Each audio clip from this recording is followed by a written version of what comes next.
To be a successful traveler, you need to have some level of independence and being comfortable with just going out and doing things and also standing up for yourself. You are a contracted employee. Your priority is keeping your license. You can't do anything that's going to put that at risk. If you ever have any issues, you get your recruiter involved. Otherwise, it's just straightforward. What's going on, everybody? My name is Emmanuel. I'm going to be today's host for this episode of Orthostatic Podcast, sponsored by the AOPT. Now, today's episode, I have a very special guest, I hold very near and dear to my heart. I consider a dear friend of mine. We met 2 years ago, both still in school. And now, we're on our way out, going into the real world, really getting our feet wet into the profession. Her name is Carolina. She's a new grad travel PT finishing up her first contract. Some takeaways from this episode: we're going to learn, it's okay to fail. Success is not linear. Advice, moving with intent, knowing what you want to do and really honing in on that purpose can really set you apart, as evident in our discussion. Being comfortable, being uncomfortable, especially in that setting. With independence and, of course, loving to travel. So, yeah, sit back and relax and, actually stay engaged.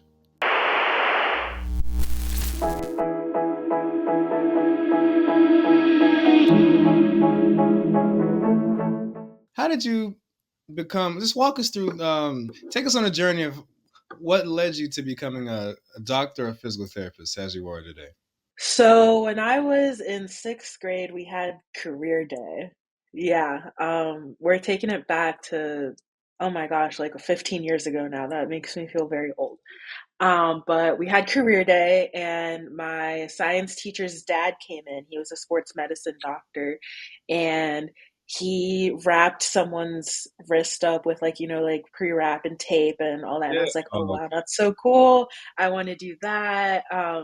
And I guess I don't really know how I got to physical therapy specifically from there, but I knew I wanted to deal with like the human body and like kind of like movement and sports and stuff.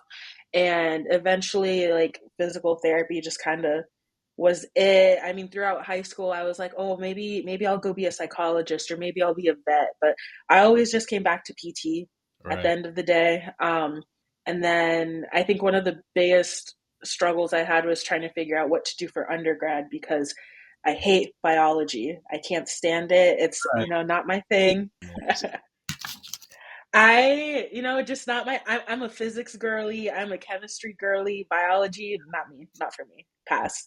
Huge pass. I actually ended up having to drop my Bio 102 in undergrad because I was doing so badly. But, we made it. We graduated. We did all the things. But I realized, I can be a psych major and still be a PT. So I actually majored in sports psychology at Arcadia University, which was really cool. Nice. Got to study abroad for that. And I ended up taking a gap year and just applied to schools and hoped that someone would accept me. And I was very lucky, got into all the schools except one. And here we are. I made it. You'll make it too. You're almost there.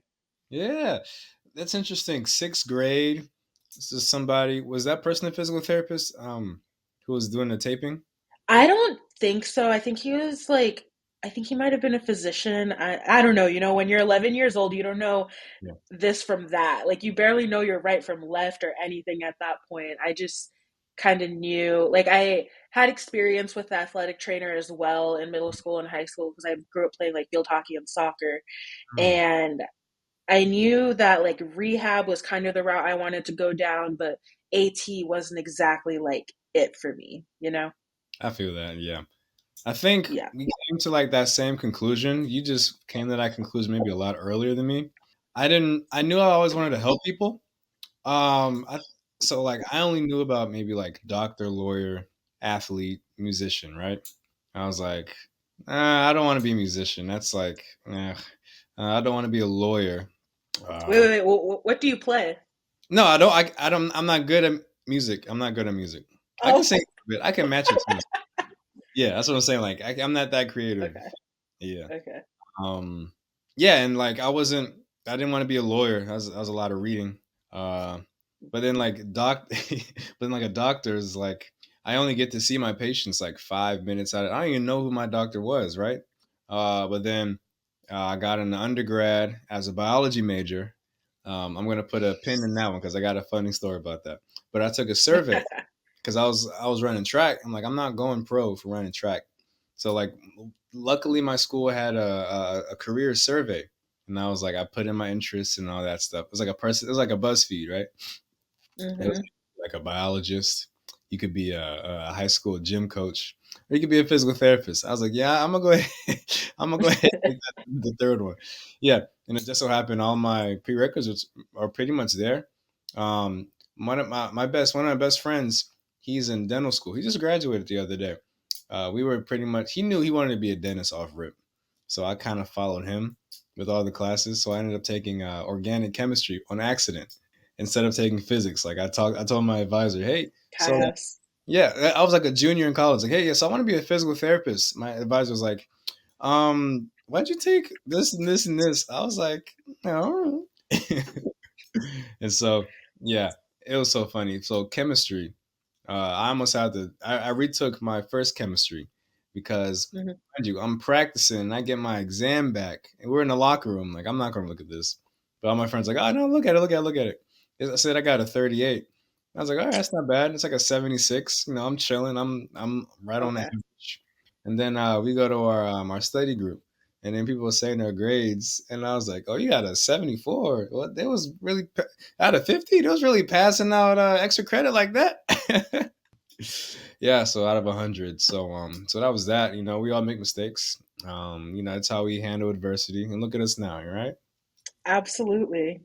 What was the hardest part?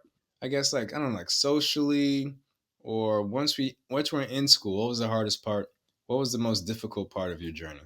So I feel like my biggest struggle was just the beginning of PT school. Like I had just taken a gap year. I hadn't, Right. done anything academic in a minute. I was one of two psychology majors in my cohort, one of maybe a handful of non either biology, exercise science majors, like, that like Yeah. typical route, you know Yeah. what I mean? Traditional route. Yeah. Right. And I felt like going into like our anatomy and our kinesiology, like I was definitely at a disadvantage compared to other people in my class just because I didn't have as strong of a foundation in those things. So a lot of it was just trying to catch up, but also get comfortable with asking for help. You know, Mm. um, I feel like a lot of the time, the way academics are structured is like it's very, very competitive. Oh, for sure. Um, but I feel like once I was in PT school, it wasn't really that competitive between like classmates. I feel like I don't know if this is standard across the board or what, if other people have the same experience, but at least where I went to school, everyone is there to, like, everyone just wants everyone to pass. Like, we all just got to get through it. If you need help from whoever, like, go ahead, ask. You never hurts to ask for anything. Just go through and get through, and it was tough. I'm not gonna lie. First couple Mhm. of semesters really rocked me, but as you know, as soon as we got to clinicals and the more less hard science classes, I'll Right. say, and more actually like applying things and concepts, everything got easier for me. So Nice. I will yeah. attest to that. I think the hardest part about PT school for me was also the beginning. But then once I realized, because I came into that, I took a gap year as well. Um, I came into the mindset like I'm not a fan of school. You know, I don't like school that much. But then I realized like I really enjoy school. It's just the stuff that I enjoy. Like I it was so weird to me. It was almost jarring. Like I almost got like nauseous when my friends are asking me to hang out, and I was like, no, no, I'm gonna stay inside, look at this PowerPoint again. They're like, you're gonna do what?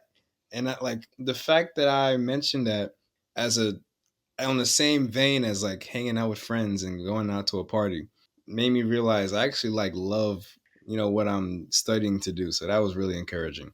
And you also brought up a really important part that um it's not going to be easy throughout the whole journey, and not to be discouraged. And I think even like talking to you now as a licensed physical therapist in their profession, really driving that home that, people are going to have speed bumps, but it's not going to define them. Success isn't linear. It's always going to be based on an individuals, walk of life. And that's what makes them who they are. So I thought you brought up a really good point about that. Absolutely. I will say hands down that two of the brightest people in my class that I graduated with, I mean, there's many, many, many bright people, but one of them was a math major with a French minor, Wow. and the other one was an art major doing a Ah, change of career. wow. Like, literally, you can be any background and have whatever foundations, and the, once you get past the hurdle of getting into a PT program, like, not that it's smooth sailing, but like, all you got to do is pass. All you got to do is graduate, get yourself there, ask for help when you need it, and that's it. Mhm. I was thinking of a metaphor. Like it's not smooth sailing, but you have a map. You Yeah, yeah. have a parrot. Everybody has a parrot. So we mentioned kind of the journey to PT school, the journey through PT school. Now let's talk about, what were you thinking? At what time of your PT school career were you actually like really thinking about what am I going to do next year? Like what am I going to do when I graduate? So like wanting to be a PT, I kind of knew early on I wanted Ah, to be a travel PT. okay. Yeah. So before even starting school, I kind of was already leaning that way. I've always liked to travel. I just thought it would be cool. The the pay is pretty good. But it wasn't until my second to last clinical that I was like, wait, this is really, really what I want to do. Okay. Because I always thought, I'm going to be an outpatient ortho girly. Like, that's my thing. That's what I love. That's like my bread and butter, what makes sense to me, what I enjoy. Right. And then I get to my third clinical, which was an acute care and IPR float in a hospital. And I was scared because my only other inpatient experience was at a Right. sniff, and I hated it. It was horrible, not my thing, not my bread and butter, not my cup of tea. Um, but I loved this clinical. I actually really, really liked acute care. I loved being in the ED, the ICU, all that stuff. I just found it fun and interesting. I thought the medical complexity was awesome. And I really started to think, like, wait, like maybe this is what I want to do. Mhm. And then I realized, well, maybe I really should travel, because why graduate and commit to one field or one setting for however long, whether it's a few years, and then I decide to change if I'm not ready to commit. Like, if I'm Mhm. not ready to commit, like, why not just travel and try out different things until I decide, okay, this is where I want to like settle down. Like, I've traveled for so long, I've tried this, and that. I think I'm ready to pick a permanent job in this specific setting in this geographical location.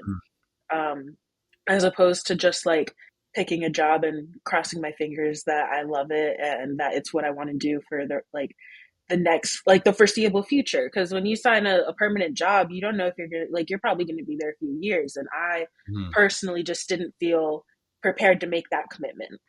So you mentioned you kind of knew out the gate that you wanted to do travel PT. Were there any things that you felt like you were preparing yourself more than like other peers who are still on the fence about travel PT? Were there any instances did you think that about that? Yeah, so even in choosing my clinicals, that sniff rotation that I really Yeah. didn't like, I picked it because I knew that as a traveler, the odds of me potentially going to a skilled nursing facility were relatively high, and I'd rather go and have some experience than absolutely none at all. Otherwise, I probably would have just gotten acute care and maybe IPR. But definitely, I had a little bit more intent in terms of choosing clinical rotations. And then also just like in terms of like when, I mean, like, we met at CSM 2 years ago now in Woo! It Texas.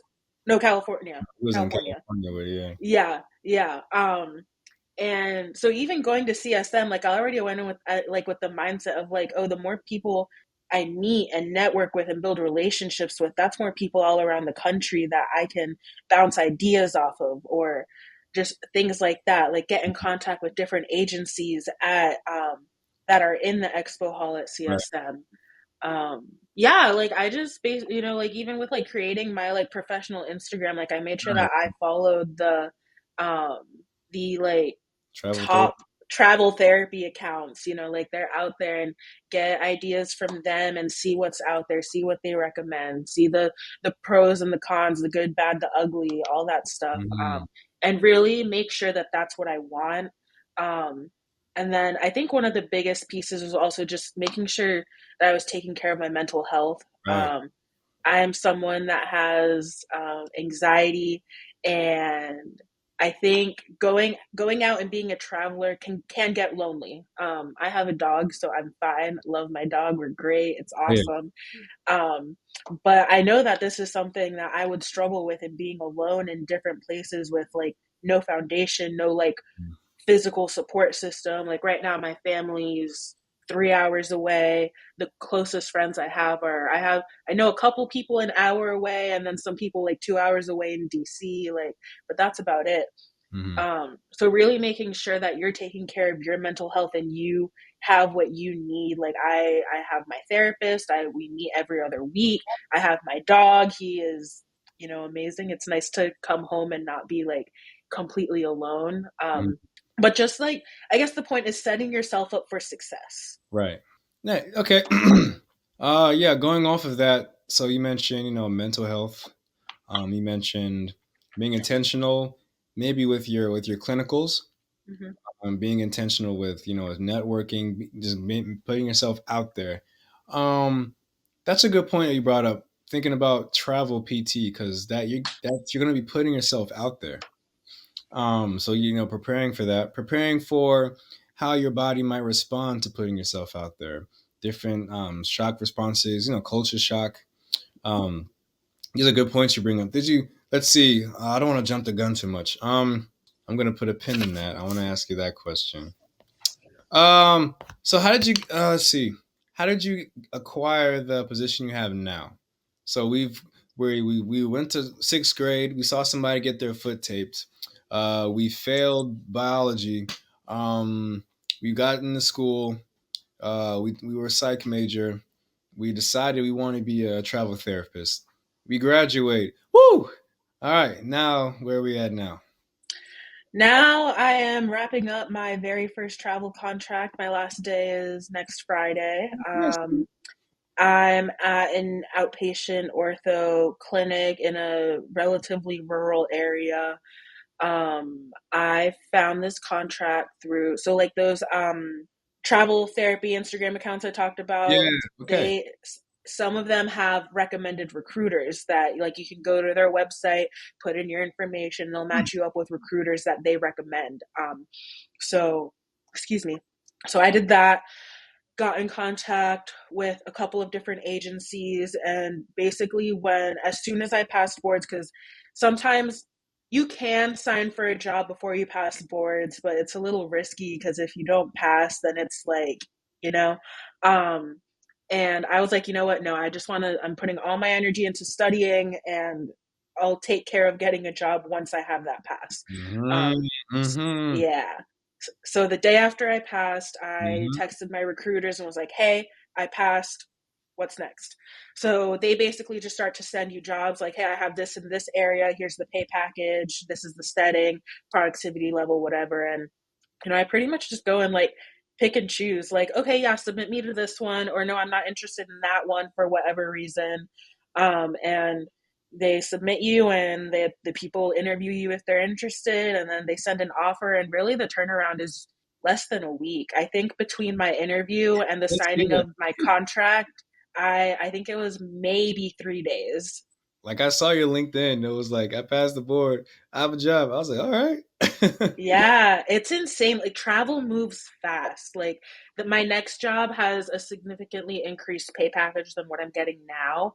Um, but I like jumped the gun on that job. Like I saw it listed somewhere. I was like, I want it. I want that. Right. And within, I think one day my recruiter submitted me. The next day I was interviewed. That night I had the offer. The Oh, next day the contract was signed.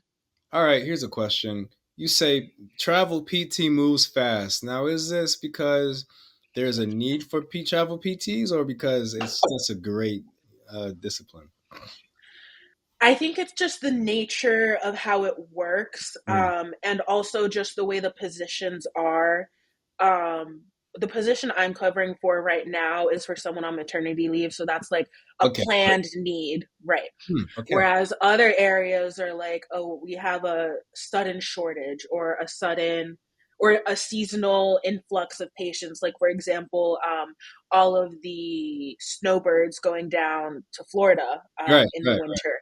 Right. Right. You have an increase of, a geriatric population. They definitely need physical therapy. So, like, but these clinics might not have the need to maintain a permanent extra two providers, for example, for the whole year versus just 4 months of the year. um so it really just depends. I also know that Maryland specifically, which is where I am now and where my next contract is, they just have a hard time getting physical therapists here for permanent jobs. I don't know what it is. I've heard speculation that it's because there's only two schools in the state. I really don't know, but there's always tons of jobs in Maryland, which is how I accidentally ended up here. Um, but there's tons of reasons why jobs might be open, and it on the majority of times it's a sudden all like need. And I think everything tends to follow that. Like job is posted, it gets grabbed. Like, Yeah. yeah. Two questions on that. I just want to say I had a full time rotation in Maryland. I had a really good time. It's a good area. Mhm. Everything is beautiful. So yeah, it was everything this. Yeah. So try not to make Carolina sound too bad against anti Maryland. Like, what's going on? No, no, Anyway. no, no, no, no. I'm not anti Maryland. I do like it here. Not ready to settle down. Could I see myself settling down here in a few years? Maybe. Maybe. Yes. Okay. So moving fast, I want another diving deep into that. Is there you saw the opening and people are willing to hire you within 24 hours? Is there like a what's the process of like what's the vetting process? Because look, you are your first was it your this is your second rotation coming up your second um Yeah. job like what helps travel PTs set themselves apart when it's like you people want this one spot and now this job is like all right well let's how are we going to hire somebody within 24 hours just about. I think the first thing to take into account is whether a job is new grad friendly or not. For your second contract, it really won't matter as much, but it does for your first. Mhm. So definitely just finding jobs that are new grad friendly to get you in, because otherwise they're just gonna not even look twice. Right, right. Um, I had a couple of interests in me specifically for my first contract from areas I wasn't interested in because they saw my resume. And being very involved in my program and also in the APTA, that's something that's, I guess, considered desirable. So there's that also coming, just having finished school, having passports, like everything's fresh. And just the like excitement to get through it, because not everyone feels ready to be a travel PT. I feel Right, like right. you need to be a little more outgoing than the average person to be willing to just put yourself out there every 3 months, start brand new, Yeah. build new relationships with new patients. Like it's hard, build new relationships with new coworkers. Like it is tough. It can be exhausting. But it's like you will not succeed if you don't put yourself out there and get comfortable with being uncomfortable. Mm. Yesterday's comfort zone is not today's comfort zone. It's not tomorrow's comfort zone. Yeah, you mentioned not feeling ready. One of my talking points I wanted to talk about was a lot of the pushback that I've encountered against, well, towards travel with PT is like, as an entry level, what are the avenues for, continuing education, mentorship, leadership, Mhm. and yeah, could you speak to that? Specifically leadership, I took the initiative right away and joined Maryland State Chapter. So I've been involved in their DEI committee. Haven't done too much with them yet just because they don't have a lot going on where I am because it's a little more rural. But I'm hoping that throughout the summer and the fall, I'll get more involved and get to do some things, go to a couple conferences and all that. Excuse me. Um, so that was leadership. What were the two other things? Oh, mentorship Yeah. and Oh, I know. Oh, yeah. So let's talk about leadership, mentorship opportunities. yeah, so for mentorship, I think it's just knowing the right questions to ask when you're interviewing, seeing what opportunities are there, how much guidance you're going to get. That's something that I really wanted, but I also knew that I'm a pretty independent person. Like, if you just throw me into whatever, I will figure it out Mm. quickly and be fine.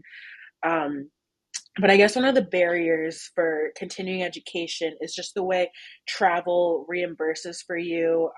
I got lucky, and my current contract, because I was doing well, offered to pay for me to go to one of their internal continuing education courses. So that was cool.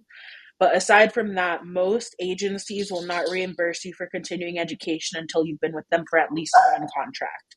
Um, So right do you, now, okay. So they would want you for another contract, basically.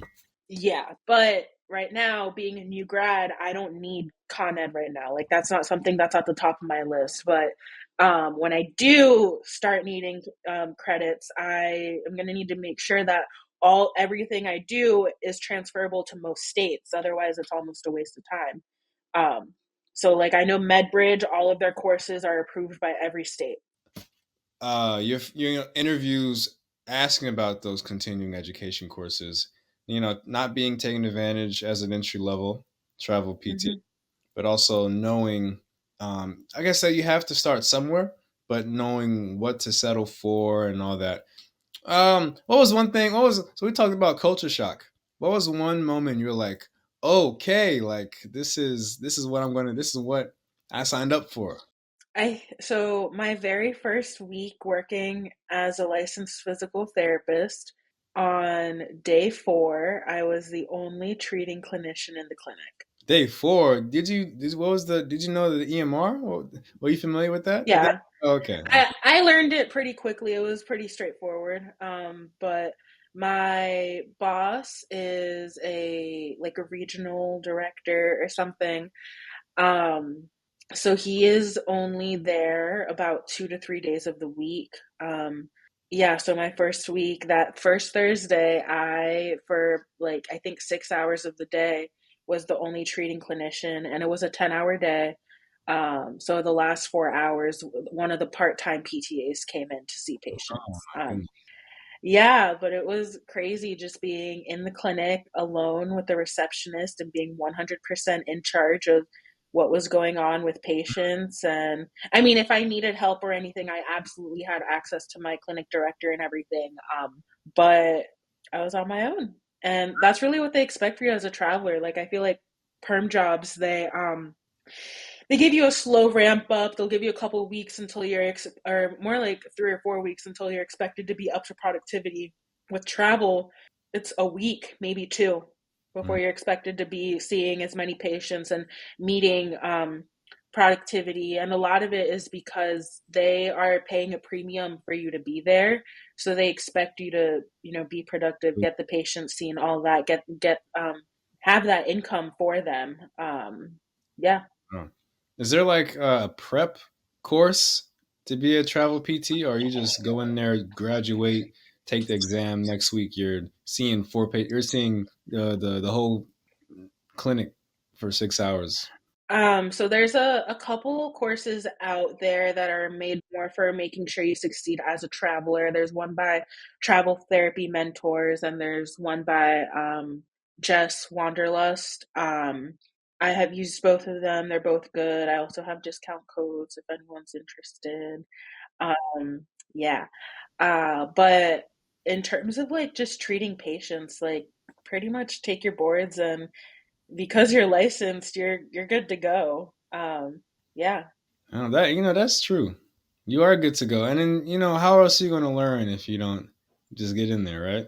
Right, absolutely. And I feel like to be a successful traveler, you need to have some level of independence and being comfortable with just going out and doing things, and also standing up for yourself and really advocating for yourself and not just being a pushover. Yeah, you're there working for someone who has a need, but at the same time, you are a contracted employee. Your priority is keeping your license. You can't do anything that's going to put that at risk. If you ever have any issues, you get your recruiter involved. But otherwise, it's just straightforward. So yeah, you mentioned aligning. You knew pretty early you wanted to be a travel physical therapist. Um, Mhm. so did you have some goals and yeah future plans pretty early on as well? Um, Early on, I did. I feel like that's changed a lot as I've come out of school and everything. I knew before I wanted to be like get some manual therapy certifications and maybe be a clinic director and stuff like that. But now, in terms of specializing, I don't know if I want to go the OCS route. I don't know if I want to go the GCS route or both. Um, I really don't think I want to be a clinic director anymore. That's a lot of time commitment, and I very much enjoy a work life balance of working my 40 hours a week and having the rest of my time to myself. That's something that I really enjoy and is important to me. Um, but like other things I'm thinking about, maybe going for my Doctor of Health Science. Think I kind of want to get into like healthcare administration down the line. I don't know. If I do that, I would prefer to start the program before I turn 30. But otherwise, I'm just seeing what's out there really and seeing what like I'm really passionate about. Because even like less than a year ago, like I was in that rotation where I realized, Right. wow, I like acute care. And like I'm still learning things about the field. I'm still learning things about the healthcare system that I didn't realize were things. And um, I can make all these plans and decide, oh, this is what I want to do as much as I want. But as long as I keep learning, my goals are going to change. Mm-hmm. Yeah, Dynamic. absolutely. There's a goal. Stay dynamic.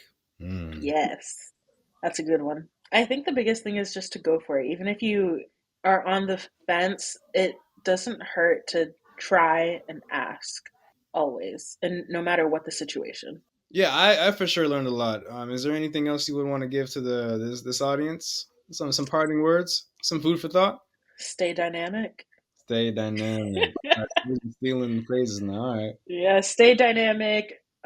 Advocate for yourself, advocate Mm, for your patients. Traveling really is a unique opportunity, and it really is what you make out of it. And it never hurts to just try mm. and see if it's for you. Nice. Yeah. That sounds good. Well, it was a pleasure having you on here. You're a dear friend of mine, as I mentioned earlier in the intro. Thanks, man. All right. Well, it was a good time seeing you. Thank you for taking some time out of your day to your busy day. You know, Yeah. you're always moving here and there. But yeah, it's always a pleasure having a good conversation. So, No problem, man. Thanks for having me. of course, of course, of course.